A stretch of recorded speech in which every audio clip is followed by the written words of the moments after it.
against West. That's the name of the game this evening in the Neckar Stadium in Stuttgart, because it's VfB Stuttgart of West Germany against Dinamo Dresden of East Germany.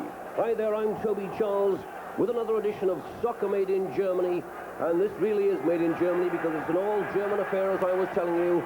West Germany against East Germany, Stuttgart against Dresden, and Dresden on the ball now in the yellow shirts and black shorts, playing from left to right. Stuttgart in their usual strip, practically all white with just a red chest band. And I should mention, by the way, that this is the second leg of the UEFA Cup second round tie between these two teams. Now, the first leg in Dresden 2 weeks ago ended in a 1-1 draw.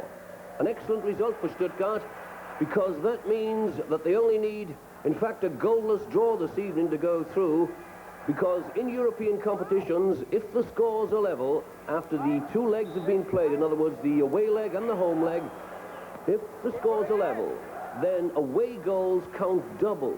And so that means that Stuttgart's one goal in Dresden would count double if the scores are level after this leg as well. So a goalless draw would suit Stuttgart very well, but of course they want more than that. They want a victory to make things safe. 1-0 would be enough, but it's always better to get as many as you can. A capacity crowd, by the way, with me in the stadium here of almost 70,000 in spite of the torrential rain. It's been raining for a couple of hours now, but this hasn't deterred the fans in any way at all. They've really poured into the stadium like the rain has been pouring down. The referee, by the way, Mr. Pat Partridge of England, a very experienced international referee. Perhaps he's going to get the bird later on in the game. We'll see about that. I hope you got that one, by the way. Partridge, bird, yes. And Stuttgart on the attack, but a goal kick there. That's Hermann Olischer, by the way, the captain. And let me give you the two teams. Stuttgart, under their coach Lothar Buchmann, playing with Greiner in goal.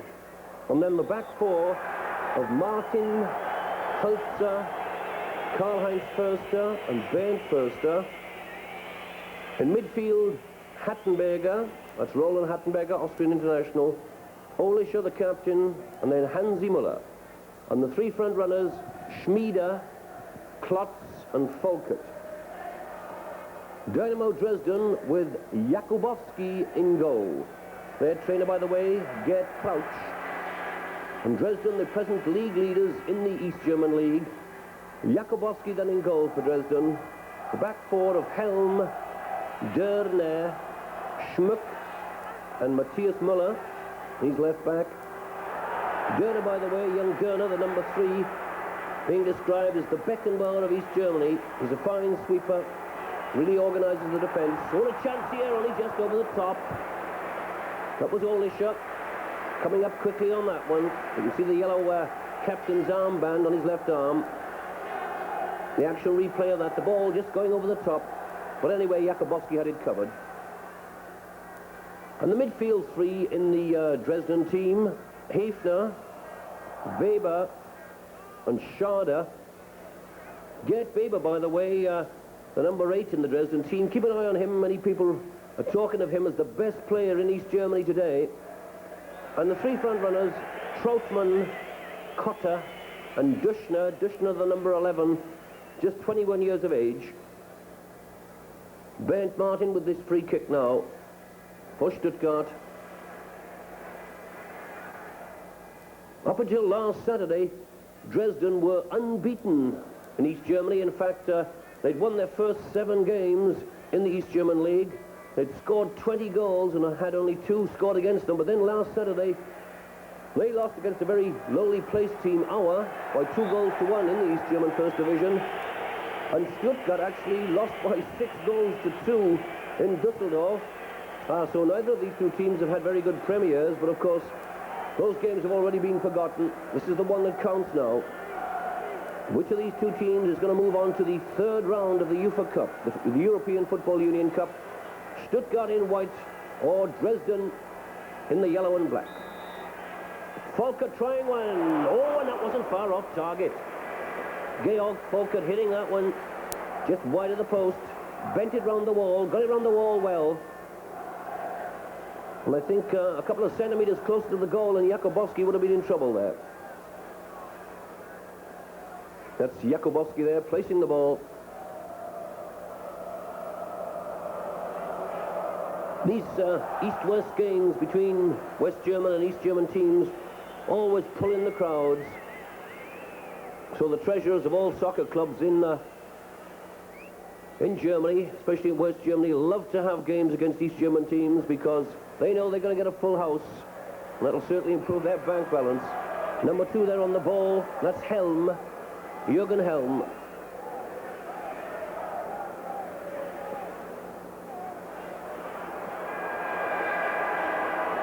Hansi Müller, one of the most talented players in German soccer.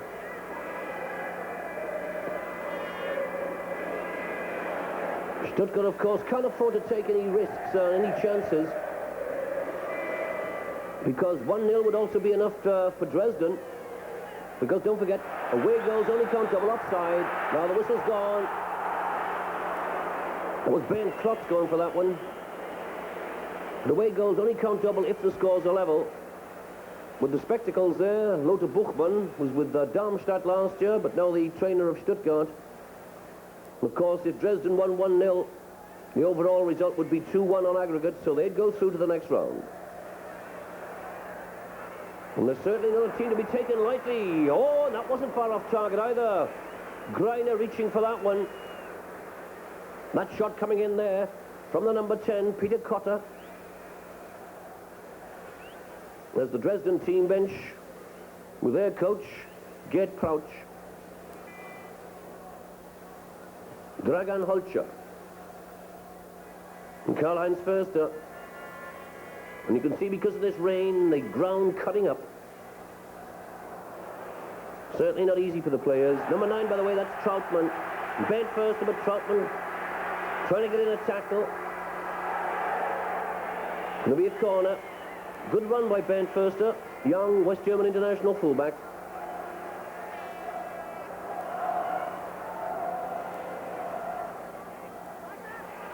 Volkert, oh, and another corner. Although Jakubowski needn't have gone for that one, the Dresden goalkeeper.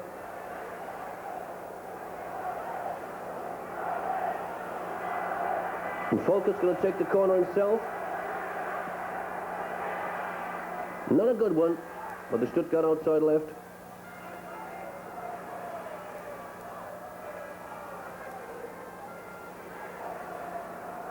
Duschner. Young, as I was saying earlier, just 21. Tall, very skillful player. On the ball now is Dörner.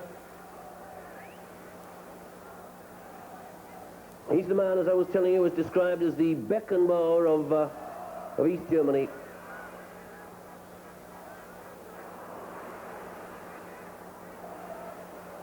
Duschner again.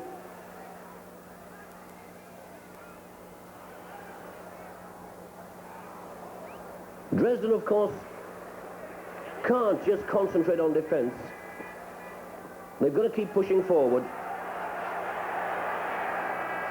Hansi Müller, very elegant player, but also sometimes gives a bad pass like he did there. Duschner, bundled over by Holzer. Free kick for Dresden.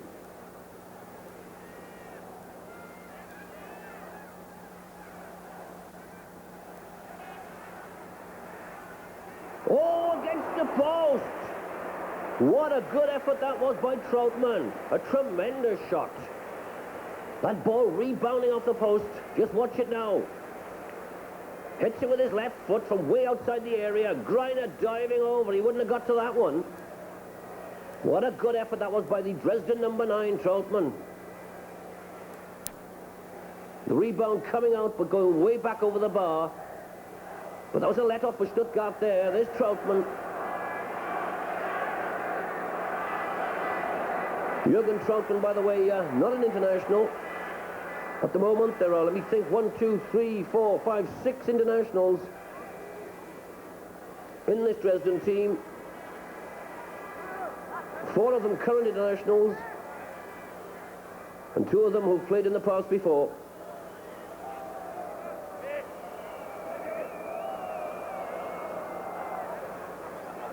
On the ball now, Helm.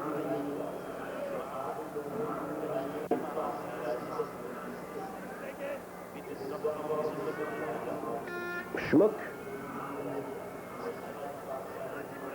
The centre-back playing in the middle of the back four alongside Dörner, who had the ball there. And Schmuck again.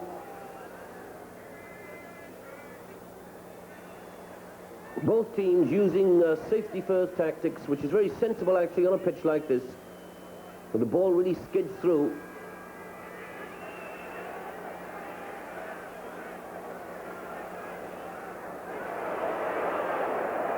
There's the shot from Greiner. The captain, that was Schmuck coming up for that one.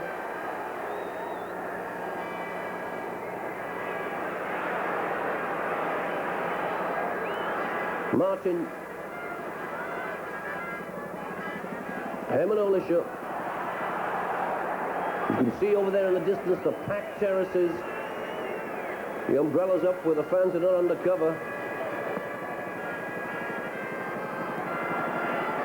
Tremendous atmosphere here in the Neckar Stadium.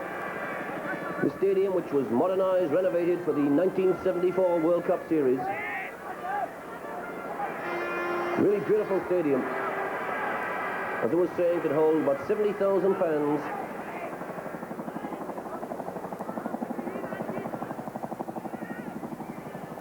Dresden with a long ball and a good one. With good covering there as well by Holzer. Got that just before Heaster. That's a good ball. Clock. But Weber in front of him.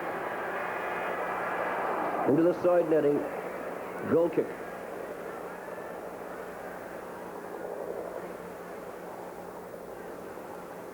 At the moment, I think both sides are just sort of feeling their way, trying to see how the other team will react.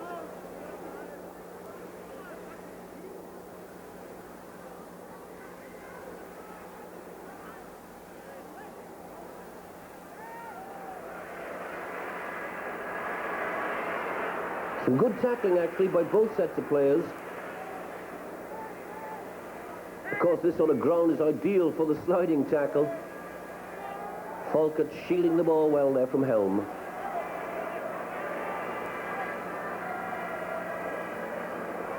It's a good tackle. Taking the ball off the feet of Folkert. And another good tackle. And in both cases, as I was saying, sliding tackles.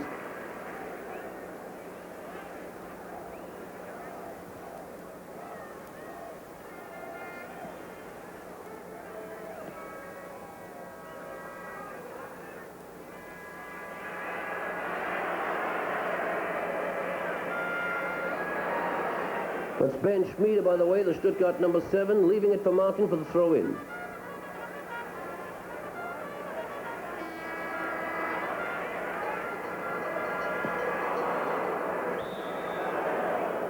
Whistle's gone. That was a foul by Förster. Well, the rest giving it the other way, actually. Foul by Peter Cotter on Förster, so... Free kick for Stuttgart.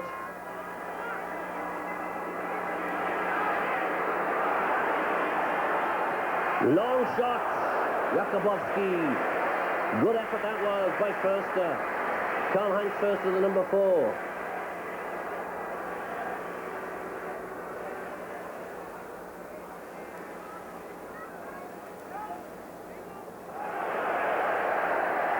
Chance here now on the break, Hattenberger.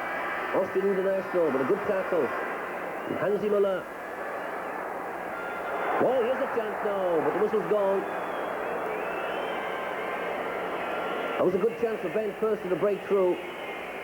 But Mr. Partridge has already blown up, said something to Klotz there. As I was saying, Pat Partridge from England, very experienced international referee.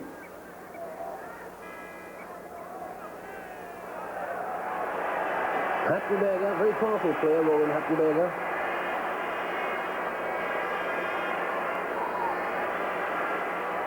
Oh, what a good run by Schmieder, but not a good pass. Ben Schmieder looking very quick there. Not offside. Can he put it back this time? He can, but a good header there from Schmuck.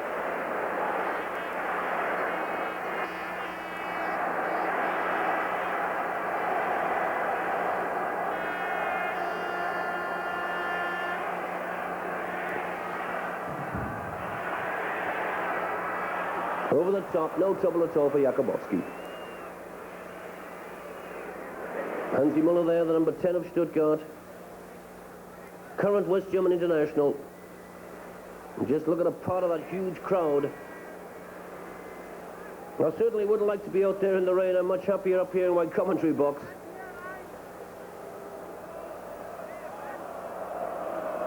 Jakubowski.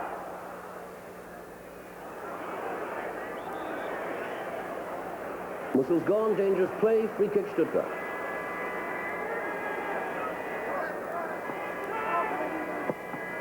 Falkett.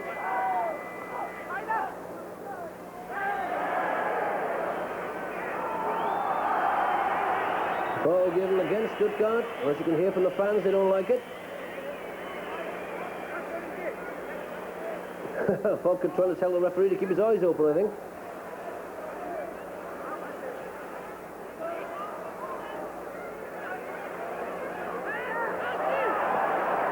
Play on, says Mr. Partridge. No foul. Ball was played. Schmuck. And Dörner. By the way, my producers just told me that apparently I said that Schmuck was the captain of Dresden, but of course he's not. It's Dörner, the number 3, who's the captain, the man as they describe as the Beckenbauer of East Germany. So please excuse that little mistake. All happens in the heat of the moment. Hansi Müller now. Oh, good one too. Müller can't pull it back. Raw went up from the crowd as the ball landed on top of the crossbar, but the ball already crossed the line anyway.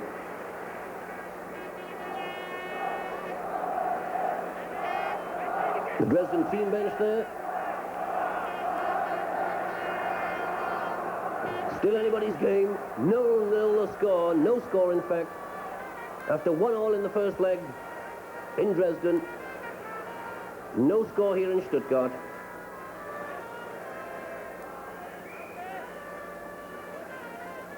For anybody who's just tuned in, this is West against East. Stuttgart of West Germany against Dresden of East Germany. Oh, an obstruction there by Holzer. No doubt at all about that one.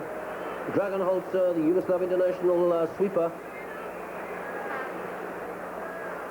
And this is the second leg of the UEFA Cup second round tie. These teams battling for a place in the third round of the European Football Union Cup competition. Greiner, the goalkeeper. And of course the program is Soccer Made in Germany. The program that brings you the best in soccer. The best from West German soccer and the best of the top European games like this one. Whistle's gone.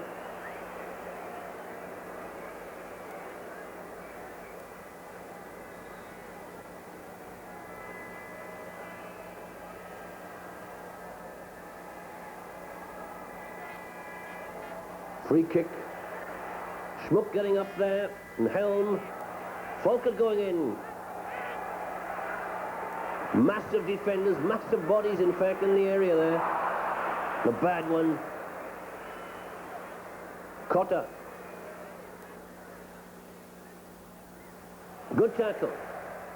But good support running there by Weber. Play on, says the referee.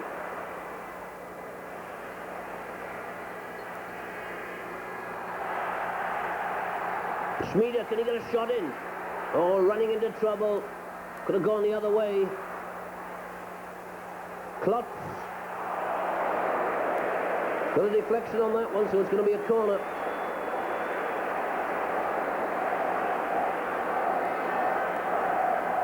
There's Soccer Made in Germany, by the way.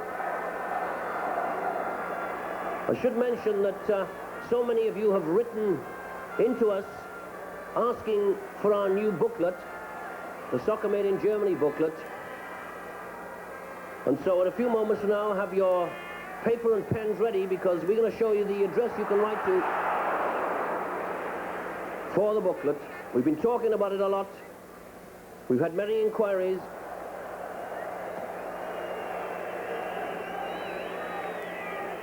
Soccer Made in Germany, P.O. Box 1143, New York, New York 10019. That's the address. I hope you've jotted that down. That's the address to write to for the Soccer Made in Germany booklet, with all the news about all the soccer teams. By the way, the booklet is free of charge, but please send $1 for postage and handling. I'll repeat that. The booklet is free of charge, but please send $1 for postage and handling. And of course, don't forget to put your return address as well, so that we know where to send the booklet to. So that's for the free Soccer Made in Germany booklet. And this is Soccer Made in Germany. And the usual reminder that if you're watching this game, and you're bound to be enjoying it if you're a soccer fan, because one of the top games in Europe, Stuttgart against Dresden, don't forget to write a phone to your local PBS station telling them how much you enjoy the program, and get your folks, your friends, your relatives to join in as well. Write to the station, or better still, give them a call. Soccer Made in Germany, rather. That's the name of the game. Oh, and that was rather unnecessary by Helm. He didn't have to do that. Giving away a corner there.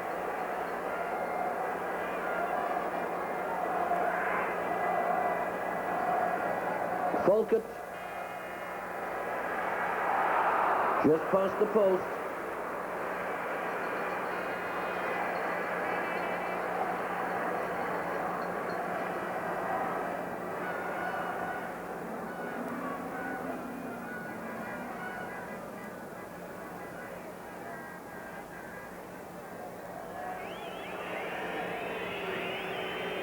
There's Lothar Buchmann, looking slightly worried, quite naturally in fact, because he knows at the moment his team are through to the third round because of the 1-1 draw in Dresden, but only if the scoreline here stays the same. And of course Stuttgart can't really afford to play for a draw, because Dresden can easily grab a goal on a counter-attacking move. Duschner, brought down by Bernd Martin. Free kick for Dresden.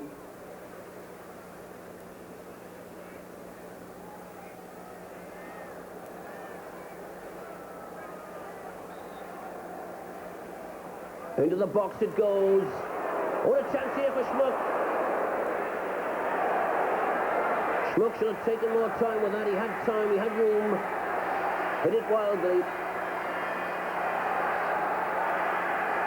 Good run by Klotz here. Ben Klotz. Chance here, just past the post. Olisher annoyed with himself for that one. Herman Olisher knows he should have done more with that. For a corner. Folkert.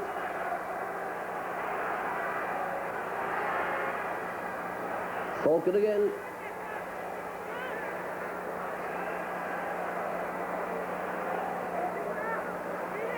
Georg Folkert gets another corner out of it. The ball coming off the boot of Helm. The Dresden right back.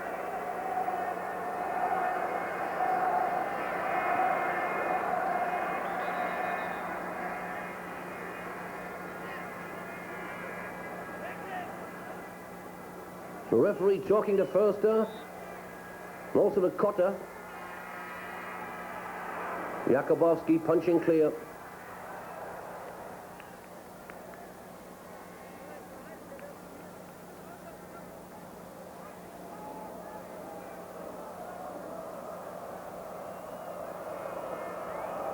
Listen to the crowd now. Way, there she goes. The goal kick from Jakubowski. Holtz up. The last man in defence in the Stuttgart team. Only shot. Helm with a good run down the right here. And not a bad pass. But of course you can't really blame players too much in conditions like this. Soaking underfoot. The pitch very slippery. Oh, good one, into the net, it's a goal! Tremendous header, but it hasn't been given. Offside. Well, let's take a good look at that. Oh, it was fractionally, yes. Hansi Müller fractionally offside. But very close. But the linesman was there with his flag right away. So still no score. But what a brilliant goal that would have been.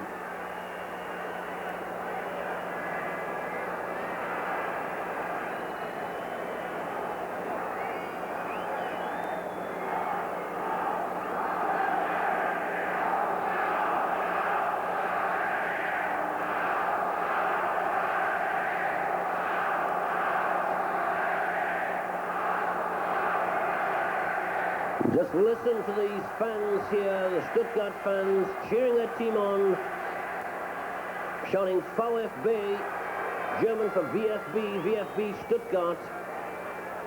Roland Hattenberger saying something to the linesman there, trying to get a free kick out of it. Didn't do him any good though.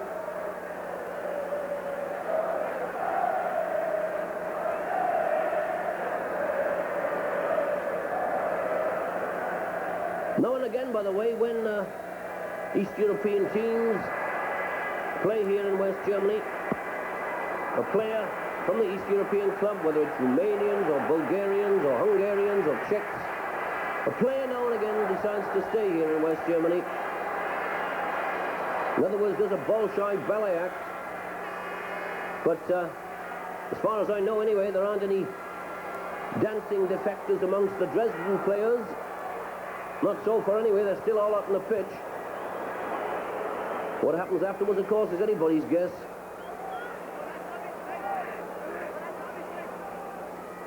Helm with the throw-in. But quite often in sport, when playing in the West, here in West Germany anyway, as I was saying, several sportsmen have decided to leave their East European country and stay here, have asked for political asylum.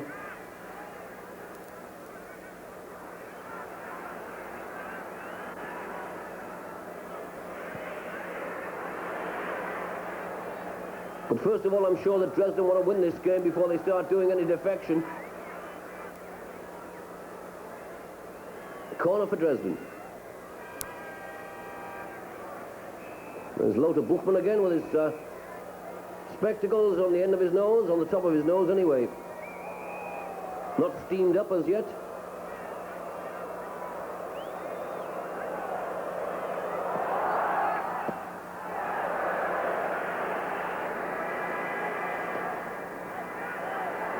As you can see, the rain still coming down here.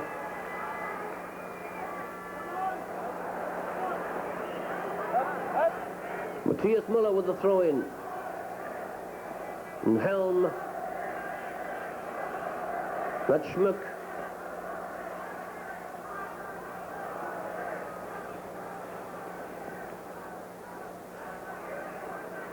It's a good tackle, perfectly fair. The ball was played. In fact, some very good tackling by both teams. Derner.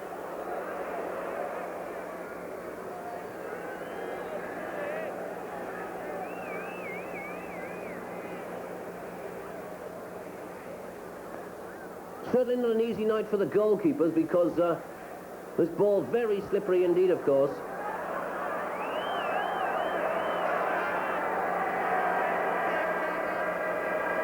Hansi Müller pushing it out to the right to Martin. Van first to the left back in the right wing position almost. There's the two fullbacks, Martin and Förster.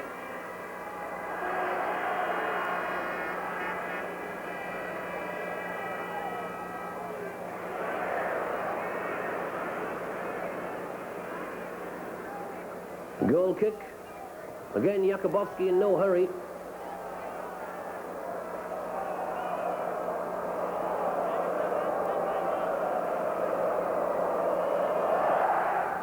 And again, Jakubowski getting that encouraging roar as he takes the goal kick.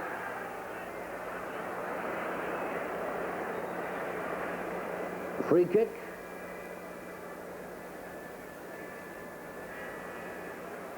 Martin's going to take it.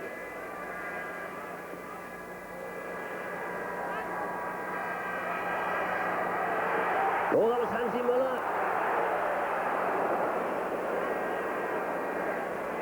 Hansi Müller generally does more with the chances like that. He completely mishit that one.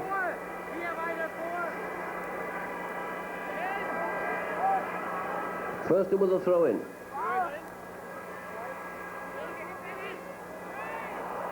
Folkert. And Förster. That was a good one, actually, if anybody had been coming into that far post. Ben Klotz couldn't quite get to it, the number 9 of Stuttgart.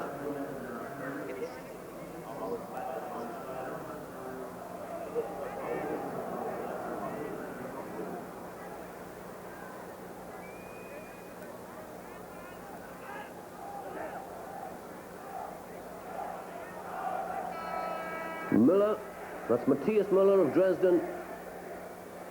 The Stuttgart player is Hansi Müller.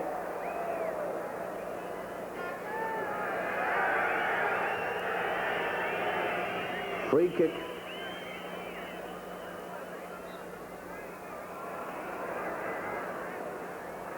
Oh, that was a good move. Didn't quite come off. Folkert. He's beaten to it by Helm, but he gets control of the ball. Very experienced player, Georg Folkert. Ben Förster. He's got a shot. That won't do him much good, though. The ball skidding right off the outside of his right boot. 0-0 the score. Stuttgart 0, Dresden 0. Here in the Neckar Stadium.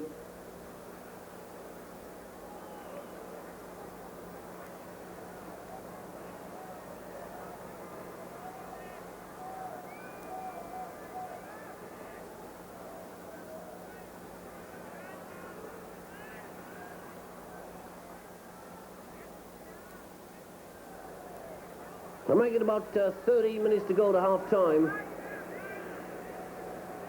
Schmuck.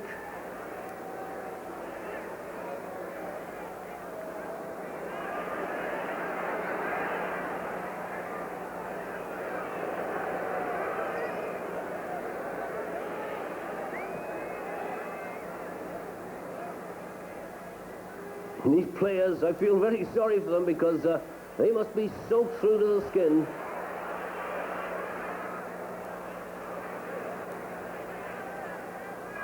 But you can't always have fine weather when you're playing soccer. Foul by Helm on Folkert.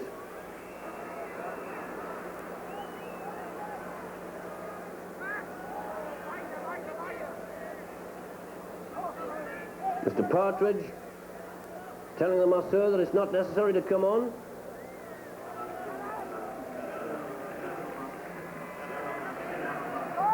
And Holzer with the free kick. Folkert's okay.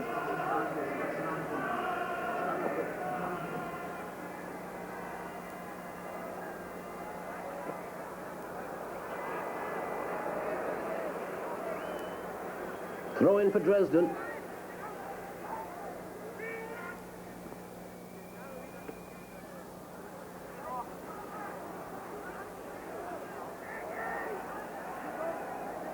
I should mention, by the way, that there are 4 other West German clubs in this competition, the UEFA Cup, and they're all still in it. They started off the season, and they've all got through to the second round.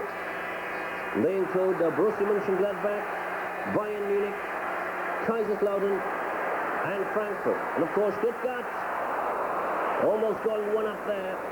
They make it 5.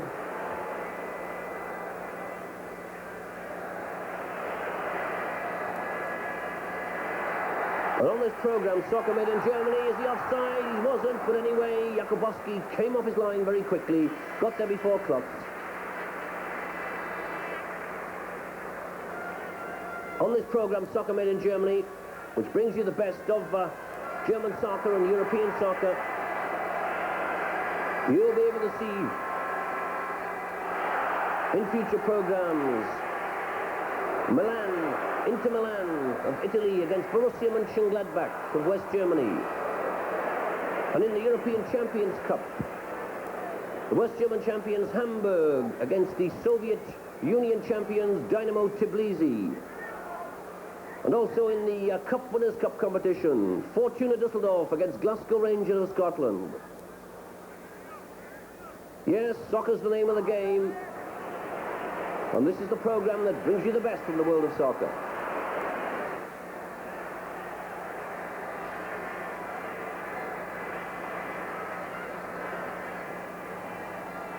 Bernd Förster.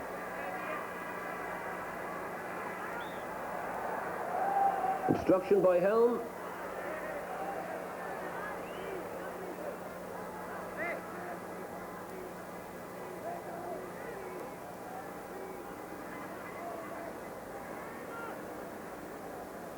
Hansi Müller there, Stuttgart number 10.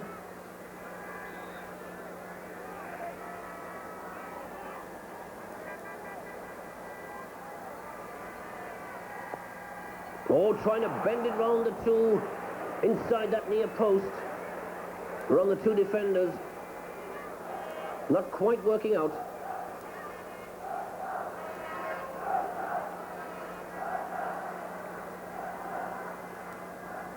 Jakubowski with the goal kick.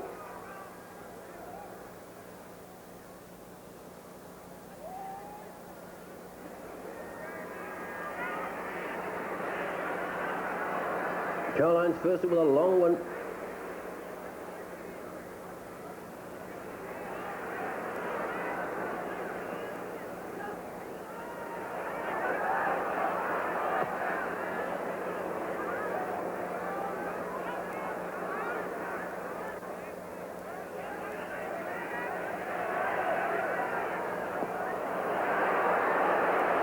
Troutman there. And Dresden starting to come more and more into this game. I have the feeling anyway they're starting to look a bit stronger now.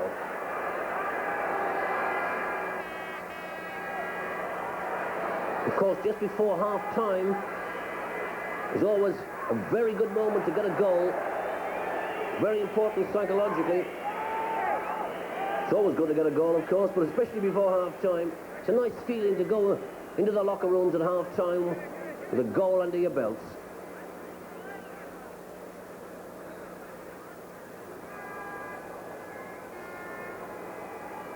Holzer.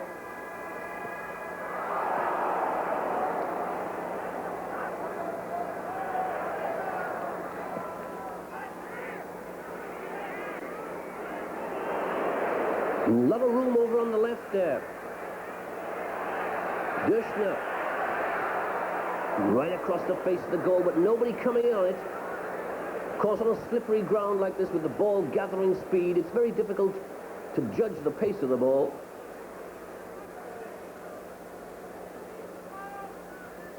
Uwe Greiner.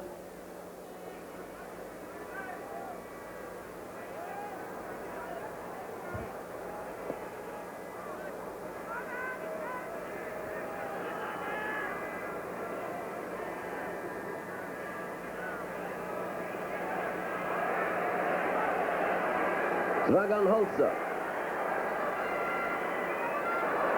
What a bad one from the Yugoslav international. And the fans now, the Stuttgart fans, starting to get a bit annoyed with their own players. They want to see a goal, of course.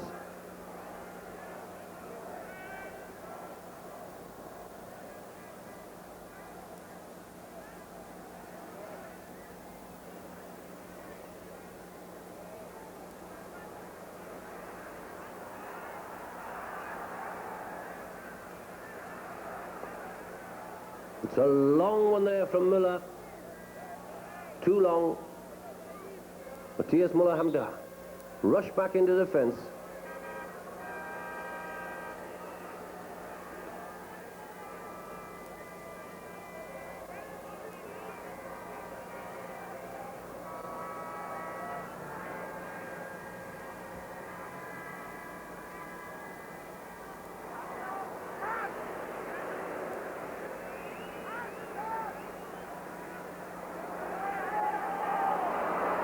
Foul by Davis as the referee. I didn't see what for. That was no foul. Hattenberger slipped over there. Not offside. What a chance here. And Greiner. Oh, what a chance that was. Schade. Schade, by the way, in German means bad luck. And the name of the player was Schade as well. He had a great chance there, Udo Schade, to put his team 1-0 up. And naturally, the Dresden team bench and the substitutes in the officials getting rather excited now. That could have been a very important goal. But Greiner came off his line very quickly. But really, you can't afford to miss chances like that in a game like this, where one goal could possibly mean all the difference between overall victory and defeat. Don't forget, the two teams met in Dresden just a couple of weeks ago.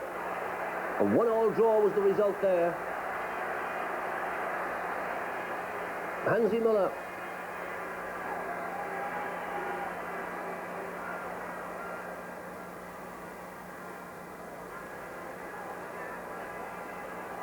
Bernd Förster, Müller,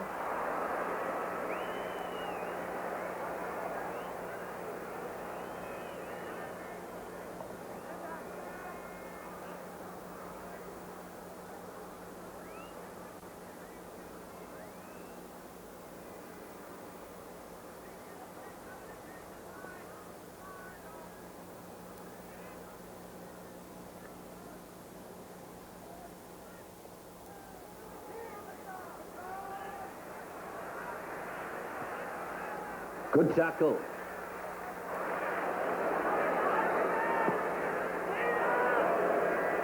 Complete waste of the ball there.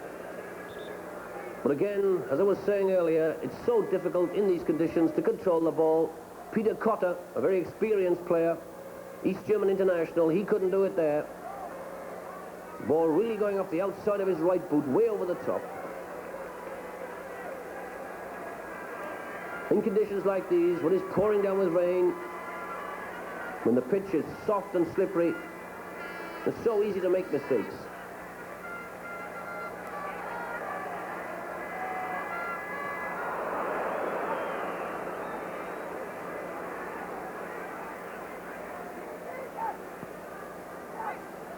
But Dresden certainly giving as good as they're getting now at the moment.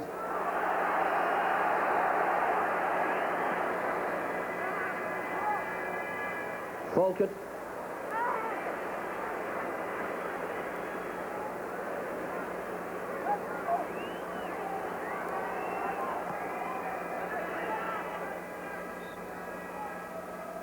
Whistle's gone.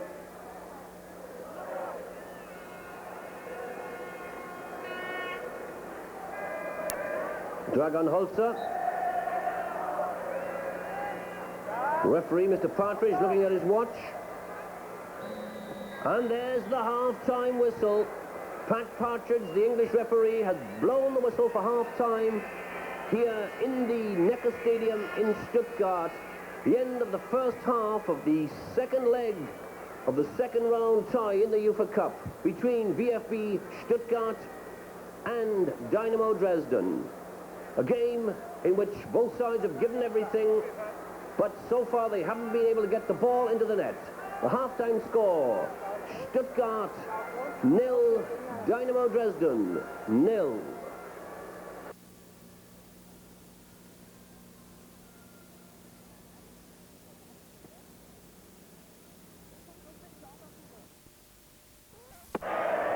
And it's Stuttgart to kick off at the start of the second half in this second leg, second round tie between VfB Stuttgart of West Germany and Dinamo Dresden of East Germany, who straight away get a free kick awarded to them by the English referee, Mr. Pat Partridge. As far as I can see, no substitutes out there on the pitch as yet. Both teams the same that went into the locker rooms at half-time. I can imagine, though, before the end of the game, both coaches, that's Lothar Buchmann of Stuttgart and Gerd Crouch of Dinamo Dresden, will be bringing on possibly one or two substitutes, because this pitch will certainly take it out of the players. It's getting quite heavy now. All the rain has made the pitch soft and tugs away at the boots, at the thigh and calf muscles of the players. And look at those fans. Just a small section of this huge 70,000 crowd. Dragan Holzer on the ball for Stuttgart, Yugoslav international. Very experienced player. Schmuck, the centre-back for Dresden. Offside, way offside there. There's Lothar Buchmann with the spectacles.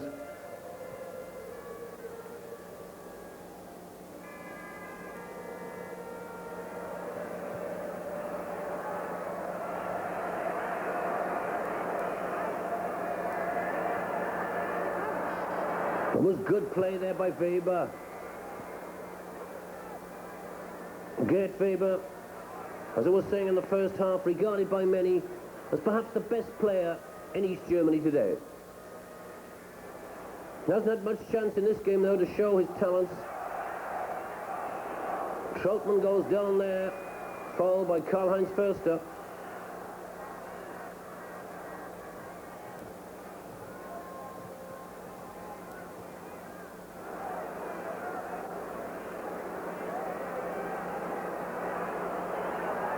And the Dresden Masseur galloping onto the pitch there at the rate of knots. Let's hope that Trautmann's okay. It was a hard tackle by Karl-Heinz Förster. He was a pretty hard character, actually. Just limping off now to be attended to.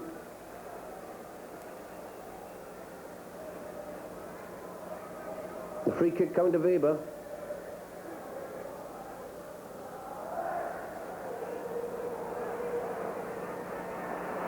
That's Schade, who missed that great chance towards the end of the first half for Dresden.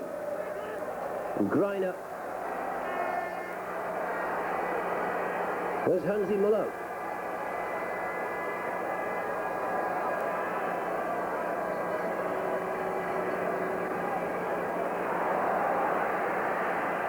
Hattenberger. Oh, a bad one from him.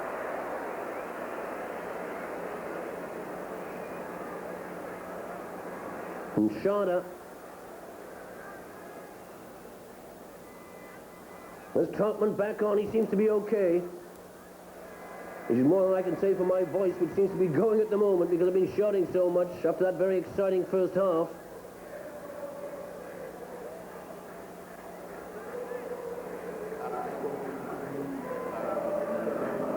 Dragan Holzer with the throw-in. And Greiner.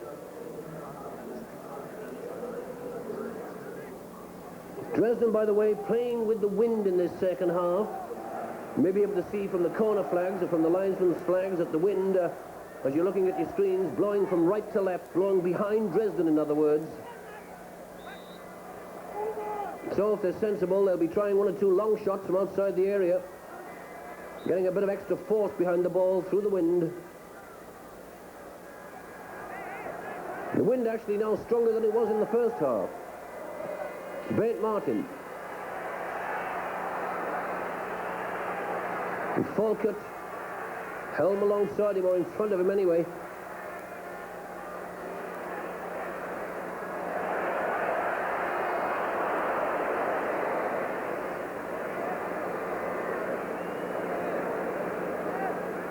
Throw in.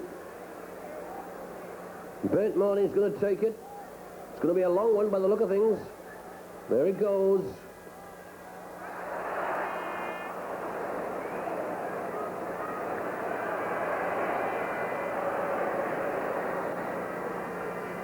Practically all the players in the Dresden half. Volkert got a kick on his ankle there.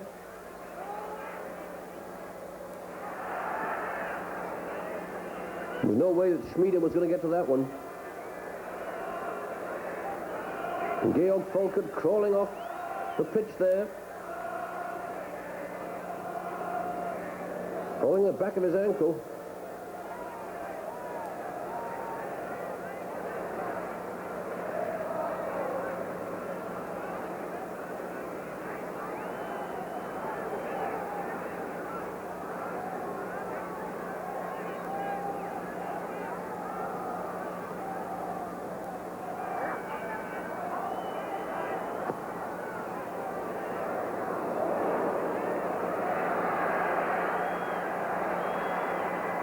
It's a good run here.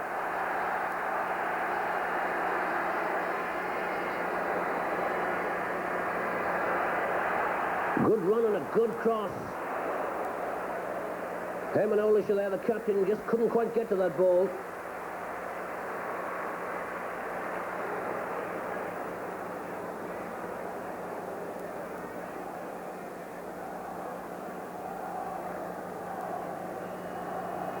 Dörner and Schmuck, the two central defenders.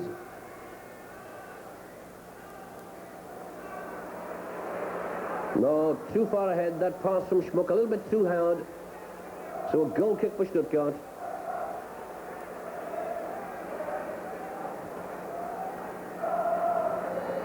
Oh, and several players warming up there.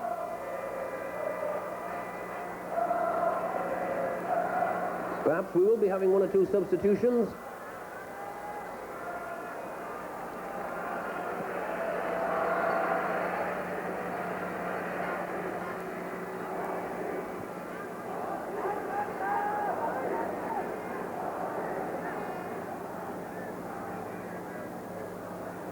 Miller. Good tackle by Martin, first time.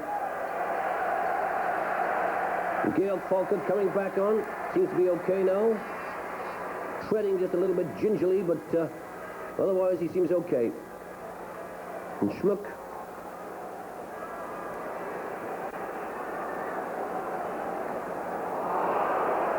Oh, and a little bit of a confusion there between Greiner and Karl-Heinz Förster as Trautmann came in on that one.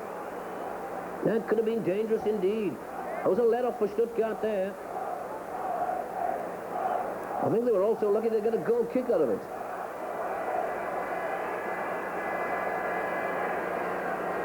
Hansi Müller.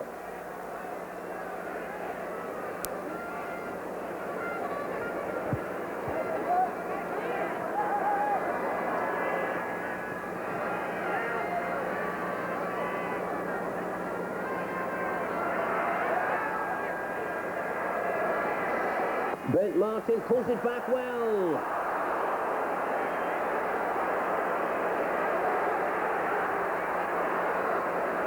Bit more pressure coming in from Stuttgart now, but not with passes like that one from Bernd Förster.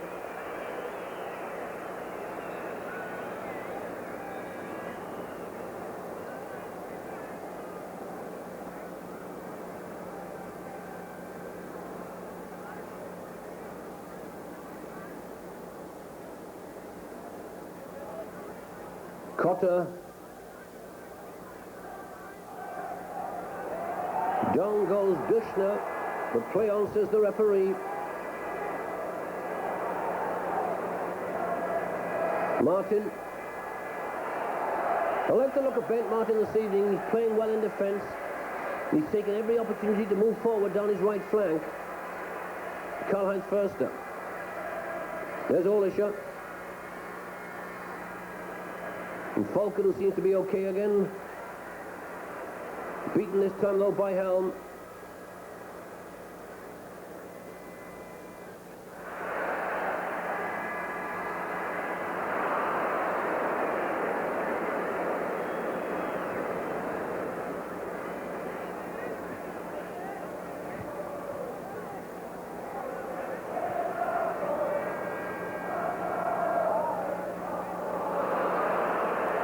No players, says Mr. Partridge. No infringement there.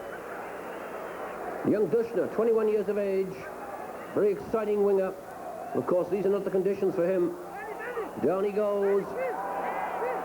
The play on, says the referee. Well, I thought that was a foul by Bent Martin because the ball had already gone when he made the tackle. Bent Klotz.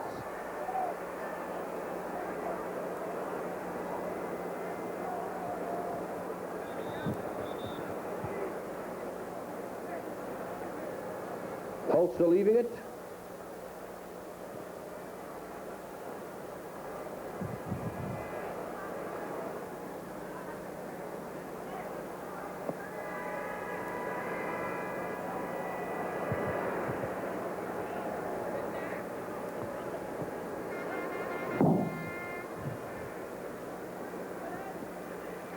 Dushner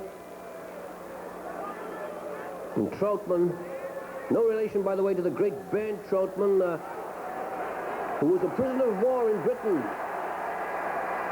Came from West Germany, was captured during the war, was a prisoner of war in Britain, stayed there after the war, and became one of the finest goalkeepers ever in the history of English soccer.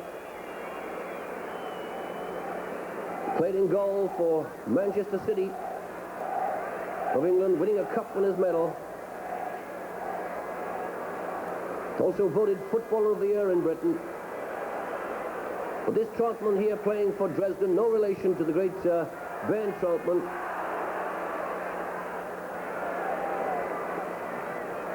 Who's now long since retired, of course, and has become quite a well-known coach, traveling to many countries all over the world. And a chance here now. Could that be a penalty? No, play on, says the referee.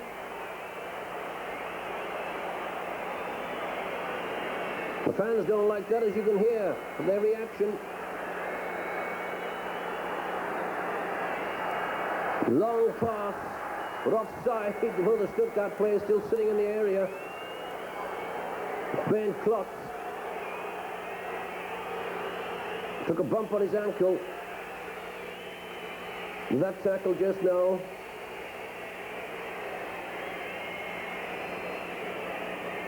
And you can hear what the crowd think about this.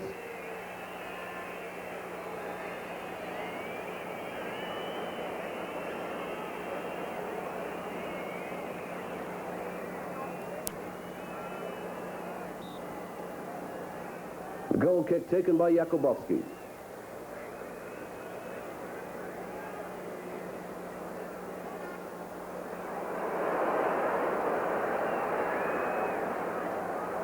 Ooh, right across, I was going to say right across the face of the goal, it was right across the top of the goal, landing on the roof of the netting. Lothar Buchmann hasn't made any changes in the team yet. By the way, if this game is 1-1 after the full 90 minutes, it will then mean that the overall scores are 2-2 on aggregate, 1-1 in Dresden and 1-1 here, and then 30 minutes of extra time would have to be played. So this is quite possible. Bernd Martin annoyed with that one, annoyed with the decision of the referee, who's given a free kick to Dresden.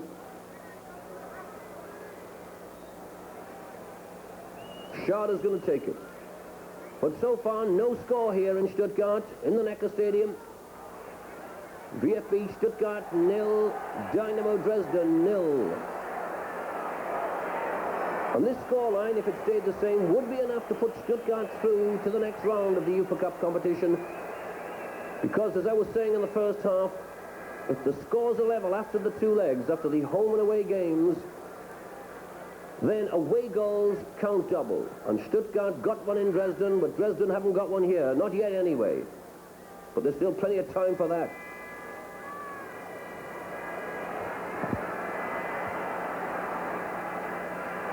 Oh, a bad one from Holster. And you can hear what the crowd think of that.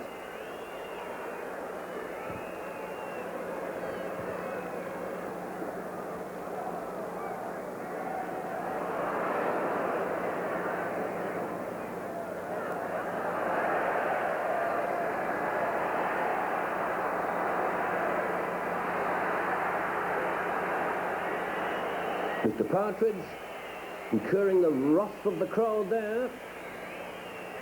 They think he should have played the advantage law. And Mr. Partridge talking to Schade. I didn't quite see what happened there. I don't know actually whether Pat Partridge or not speaks German. If he does, I think he's probably had some interesting things said to him this evening.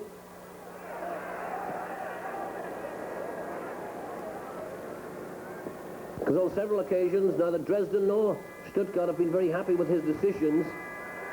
Although all in all, it's been a very fair game when you consider what's at stake. Been some hard tackles, some very good tackles, but nothing really unfair. One or two fouls, of course, but that's bound to happen in a game like this and in conditions like these.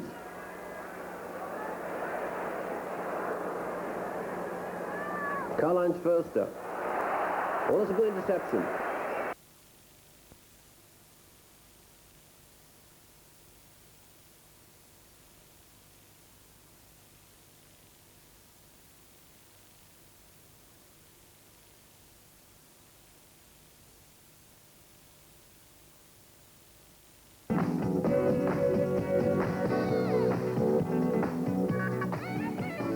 Soccer Made in Germany was provided by the German Educational Television Network and was made possible in part by this station and other public television stations.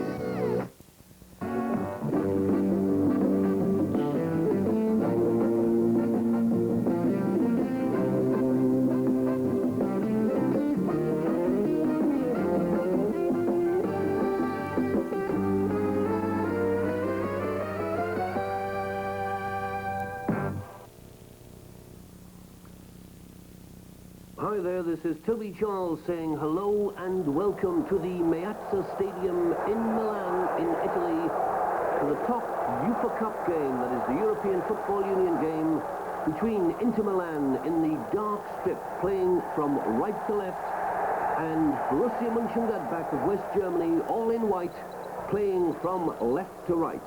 Now this is the second leg of this second round tie between these two teams. The first leg in Borussia Mönchengladbach 2 weeks ago ended in a 1-1 draw, which puts Milan, of course, in a very good position. They only have to win 1-0 this evening here in Milan in front of a capacity crowd, a tremendous crowd of well over 80,000, who I'm sure will be making a tremendous noise, especially if Milan score. The firecrackers will be going off here.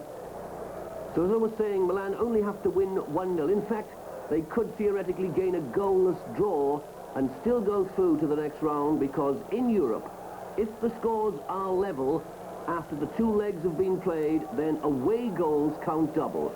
So that means that if the game here this evening ended in a goalless draw, then Milan would go through on account of the away goal they scored in Mönchengladbach 2 weeks ago. A little bit complicated, but that's the rules, I'm afraid, in the European competitions. On the other hand, if the game ends in a 1-1 draw after the 90 minutes, then 30 minutes of extra time have to be played, 15 minutes each way, and then if there's still no result, the game is decided on penalties. And let me give you the two teams. Inter Milan playing with Bordon in goal. The back four of Canuti, Bini, the captain, Mozzini, Pancheri. In midfield, Pasinato, Caso and Marini.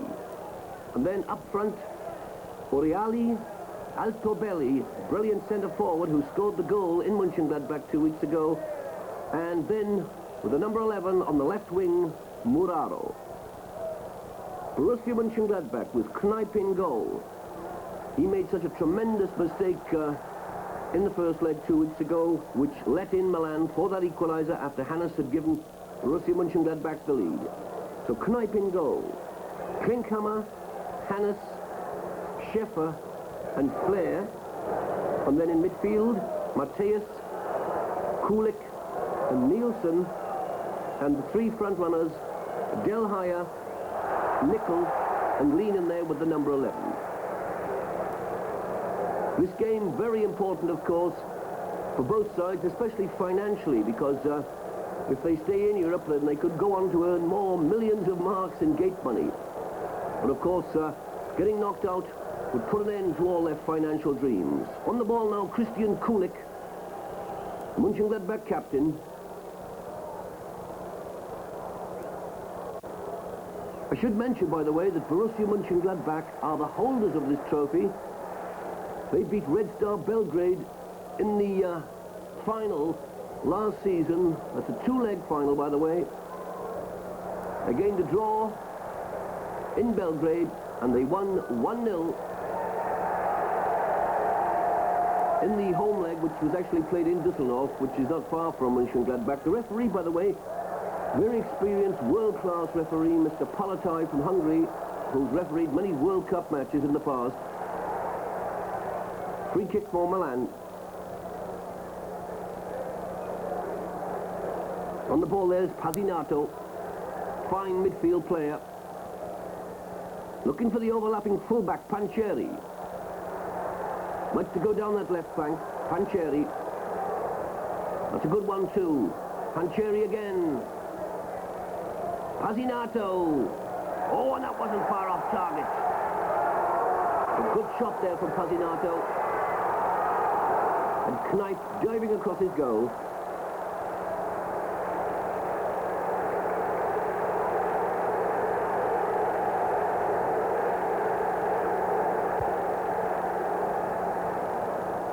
Inter Milan, by the way, are the current league leaders in the Italian First Division.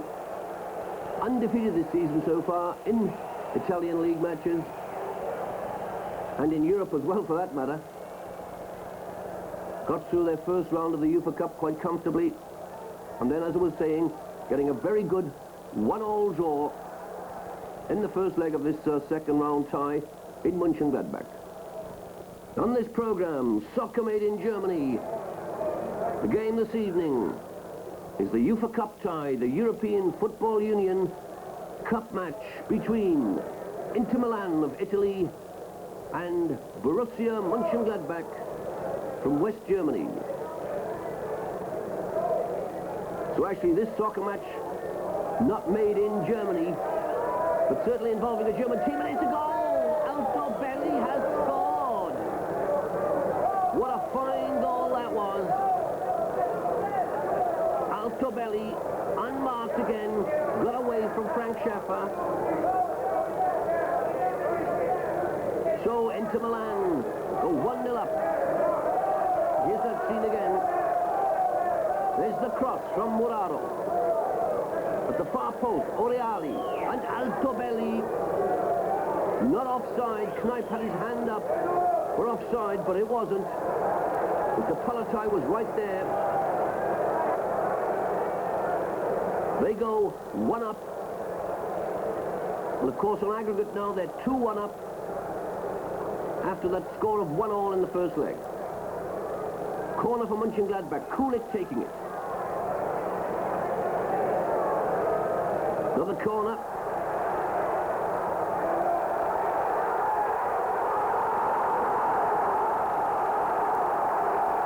Well, this man, Altobelli, certainly is a fine centre forward.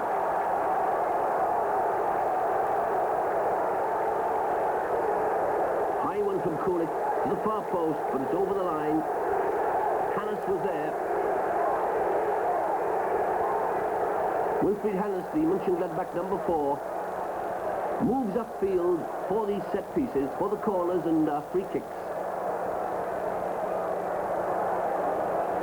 That's how he got his goal in the first leg in Mönchengladbach. But the way things stand at the moment, that goal isn't going to be enough.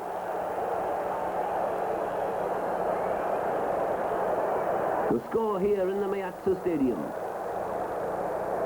Inter Milan 1, Borussia Mönchengladbach 0.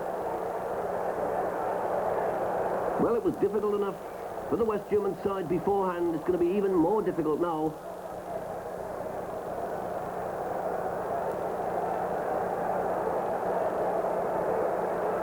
Bini. And Kulik. He's got Del Hayer with him. Throw in for Inter.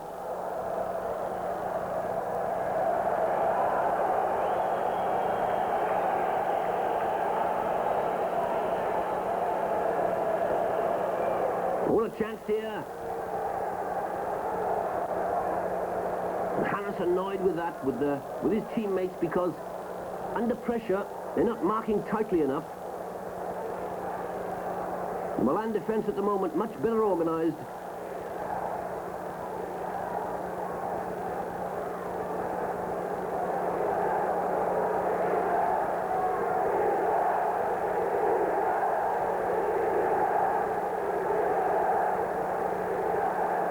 Good tackle by Schäfer.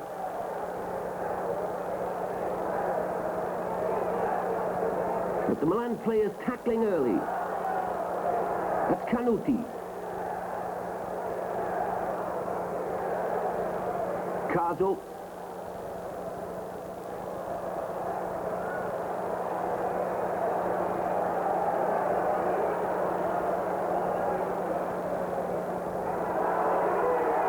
Milan certainly on top at the moment.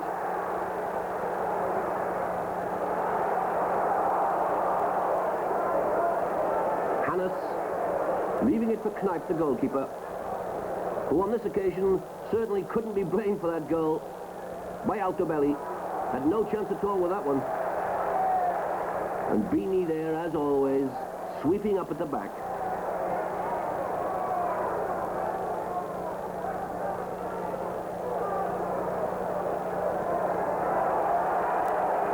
Marini beats his man again. And it's a free kick. Mateus didn't like that decision. But Mr. Palatai, of course, years of experience behind him. One of the top referees in the world.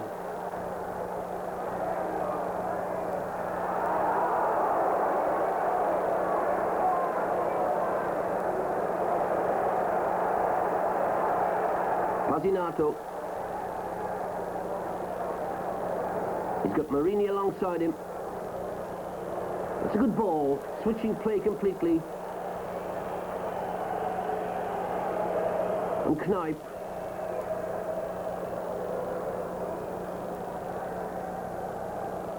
Del Haya. Bundle off the ball there. Followed by Pancheri. And Mr. Palatai talking to Pancheri, telling him to take it easy.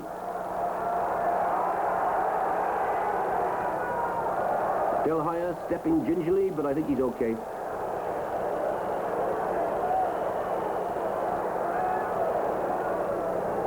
Both these teams, by the way, have tremendous records in Europe. They've played some wonderful games in European competitions.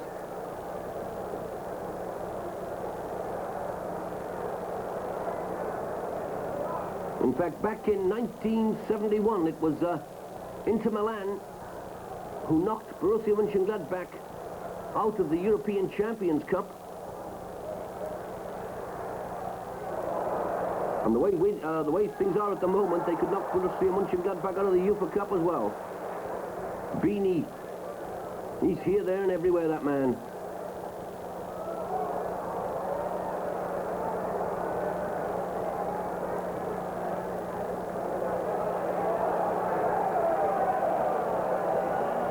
Marini.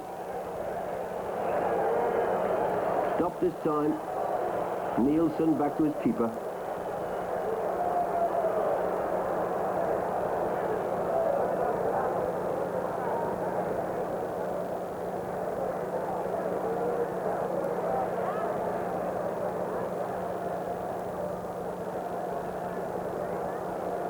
The Italians certainly not giving anything at all away in defence. Very well organised.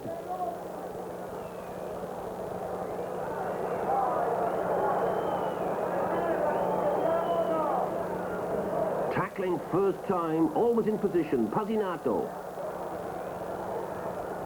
It's a good ball. Muraro.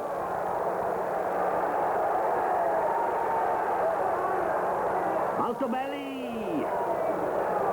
Fine save by Wolfgang Kneipp. It's that man again, Altobelli. Mateus. And Beanie there as always.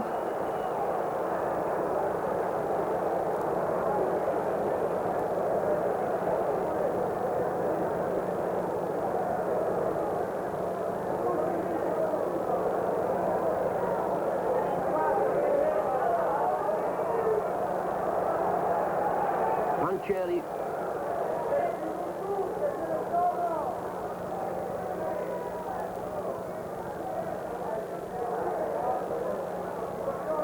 Pancheri getting the ball across. As you saw for yourselves, over the top, goal kick. Pancheri doing a lot of useful attacking down that left flank.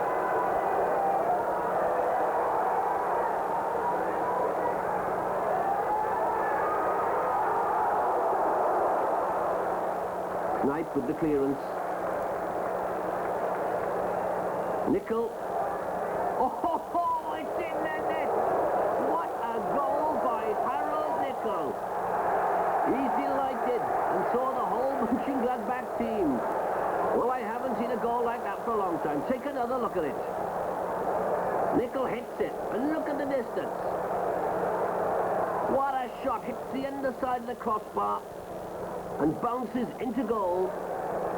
1-1. What a goal by Harold Nickel. That was a real soccer made in Germany goal, that was. 1-1 the score. The game wide open once again, the tie wide open. 1-1 on the night, 2-2 on aggregate. Well, that must be a setback for Inter Milan. They seem to be in control. They seem to be in command. They were taking this. Now they've got it all to do again. Del Haya. I'm sure a goal like that will have lifted Borussia now.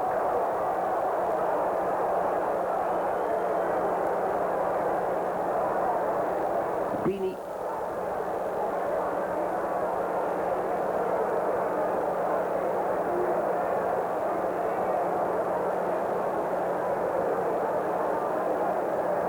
That's certainly one of the best goals I've seen for a long time. But of course, when you get shots like that going into the back of the net, there's a certain amount or quite a bit of luck involved. You hit them, and you hope they're going to go, and that one certainly did. Perfectly fair tackle there by Beanie.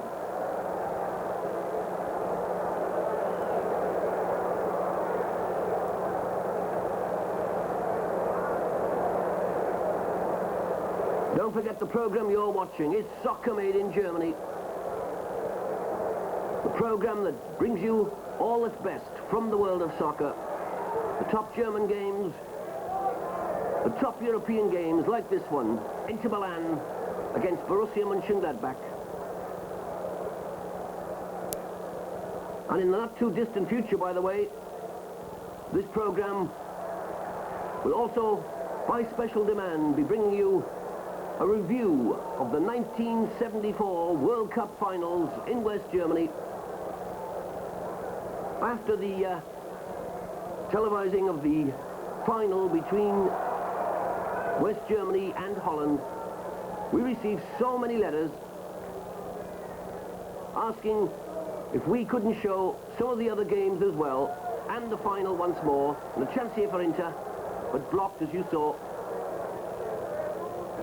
Well, in a couple of weeks' time, we will be showing you some of the best matches from the 1974 World Soccer Championships, starting with that memorable final between West Germany and the Netherlands, which was held in the Olympic Stadium in Munich. So plenty to look forward to on this program, on this show, Soccer Made in Germany.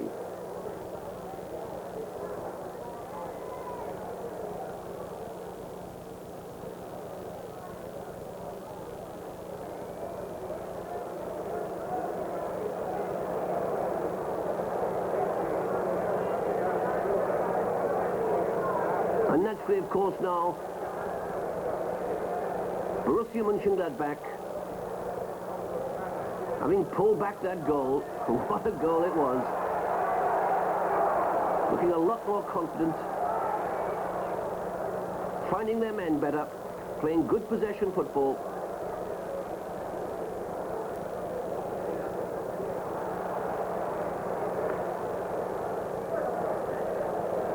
Is that going to go back to the keeper? No, it's not. That's good play. Del Haya.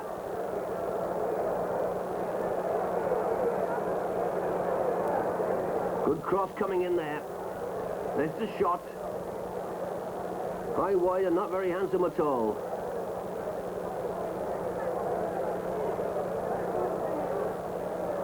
Beanie. And the man I feel sorry for is poor old Bordon in the Inter Milan goal. He couldn't have known what went past him.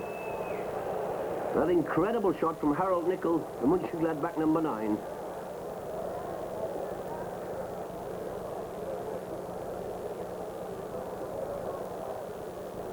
Out of play, so throw in for Borussia.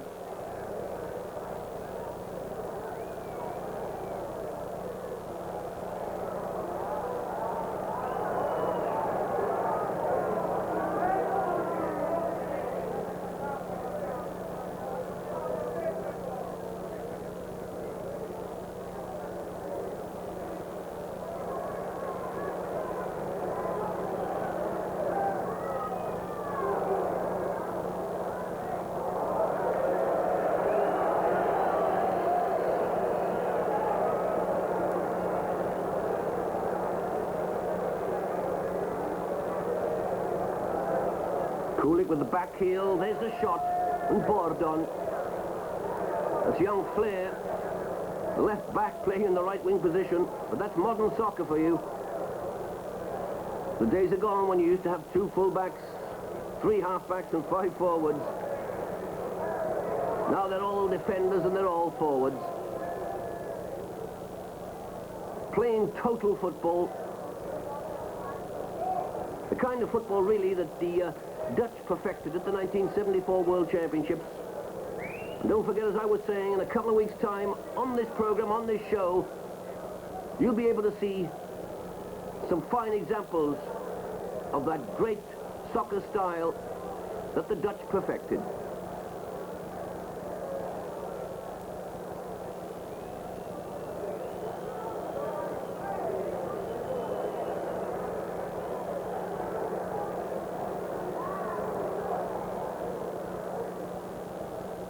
Milan now not looking so confident. That equaliser from Nickel was obviously a shock for them after Altobelli had given them the lead.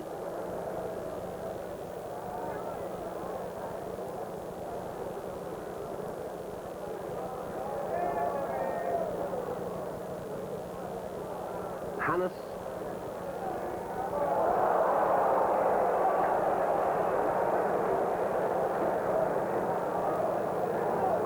Mateus and Hannes having their own private little game there.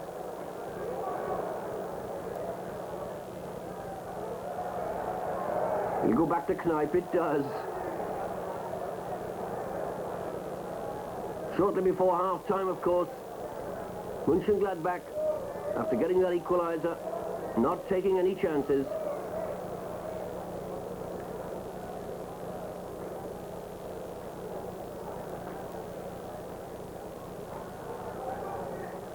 It's a good tackle.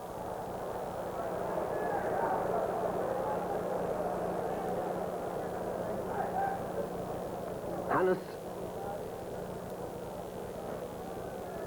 Mateus. Del Haya.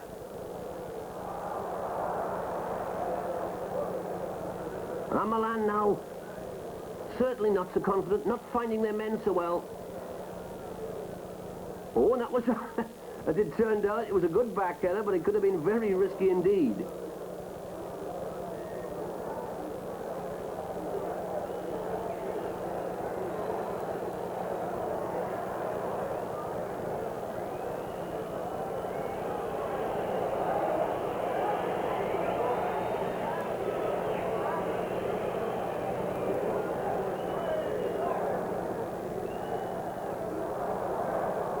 Good run here by Mateus.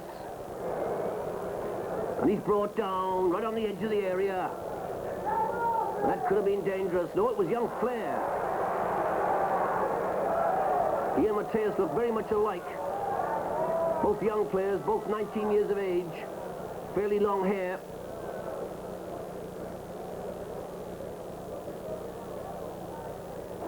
And that was a good attacking run by Flair. So let's see what Borussia can do with this free kick.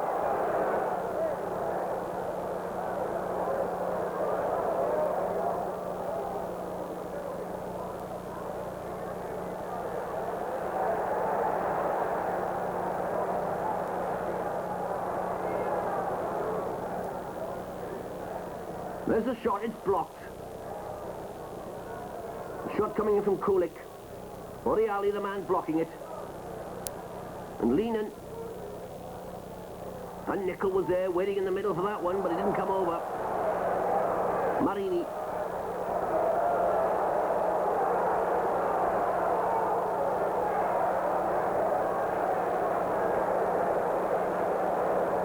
Don't forget, by the way, that if this scoreline, 1-1, stays the same, that will make it 2-2 on aggregate, and then at the end of the 90 minutes extra time, 30 minutes of extra time will have to be played to decide the winner and to decide who goes on to the next round of this competition.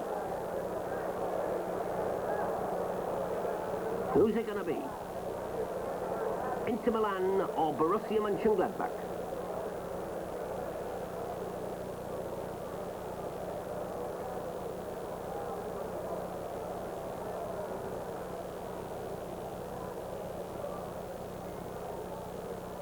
Hannes switching play. Hannes, just like Beanie, organising things well at the back.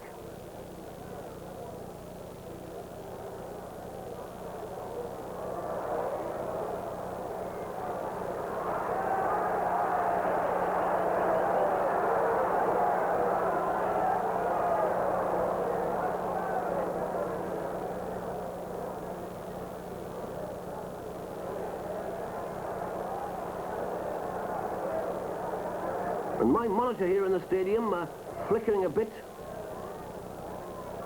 I hope it's not happening where you are.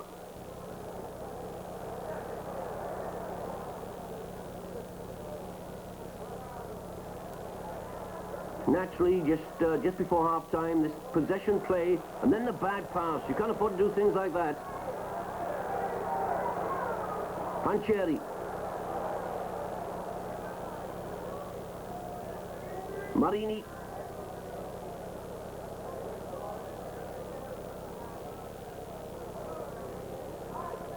And Nielsen with room. Del Haya, but he won't get to that one.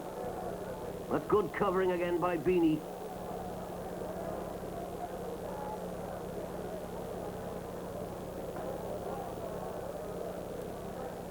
Marini.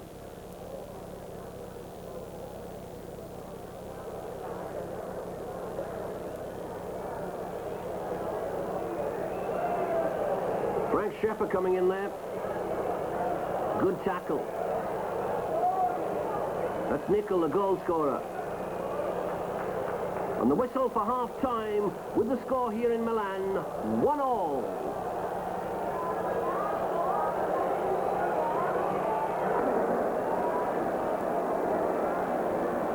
Mr. Palatai blows his whistle, and it's Inter Milan who kick off at the start of the 30 minutes of extra time, which of course has become necessary because the score after 90 minutes was 1-1, and it was 1-1 in Mönchengladbach 2 weeks ago, making it 2-2 on aggregate. No team has the advantage of the away goals, so 1-1 at half-time, 1-1 at full-time, and now the big question is, which team has got the most stamina and can get the all-important goal in these deciding 90 minutes. 30 minutes rather, of course. 30 minutes of extra time. They played 90 minutes already. I don't think they could play another 90. Not even the substitutes out there.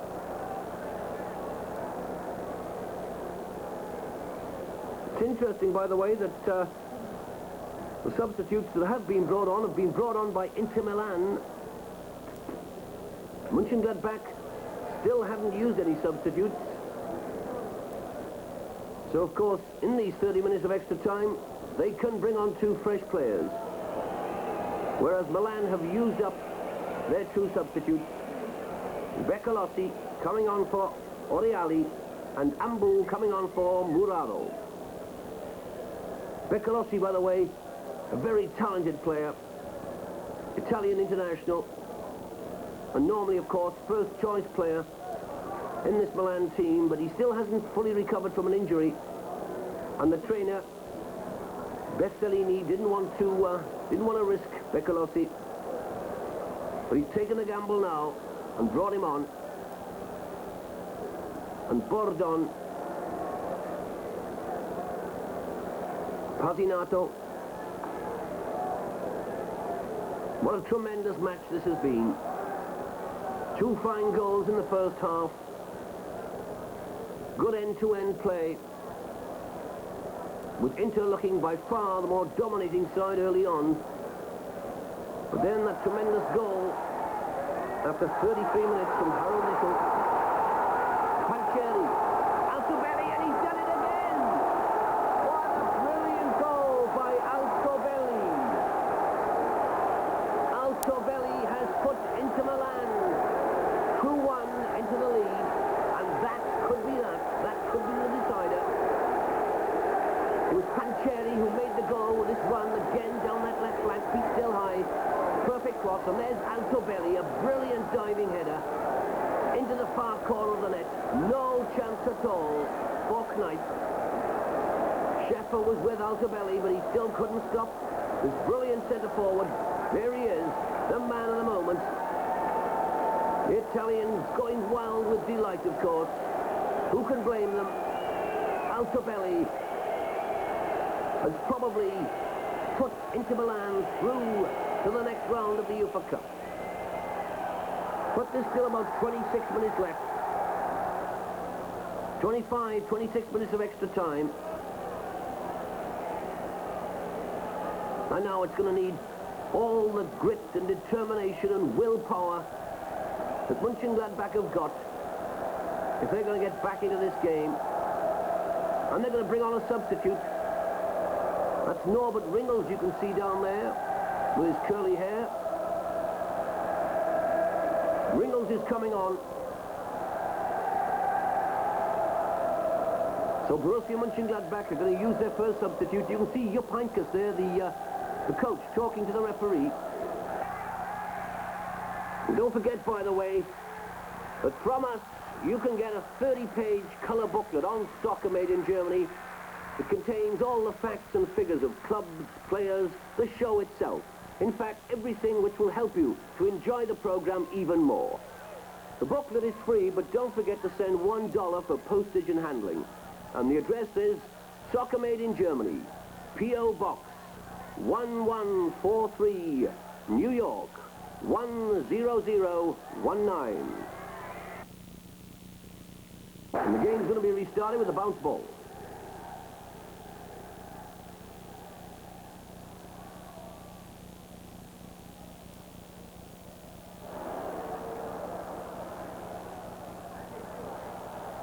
McBeanie again, Del Haya. It's an awkward-looking cross, but there was nobody there at the far post. And there's got to be a lot of urgency now in this Mönchengladbach play if they're going to get back into this one. Del Haya could be the man, actually, who could cause the Italian defence a bit of trouble. He's very light, very fit. And he's still going very strong.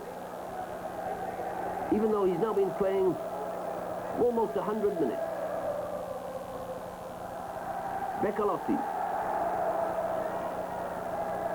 And there's that man, Altobelli, again. He got the goal in Mönchengladbach. He's got 2 this evening. Marini, socks around his ankles. It's amazing that some of the players out there have still got boots on. They must be very exhausted. Marini with the throw-in.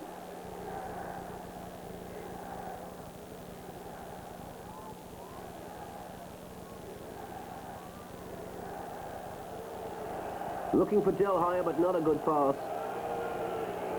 Throw in for Inter. Well, Inter Milan are in the driving seat now. Look at the fans applauding their team. Who can blame them? Inter Milan haven't been beaten this season.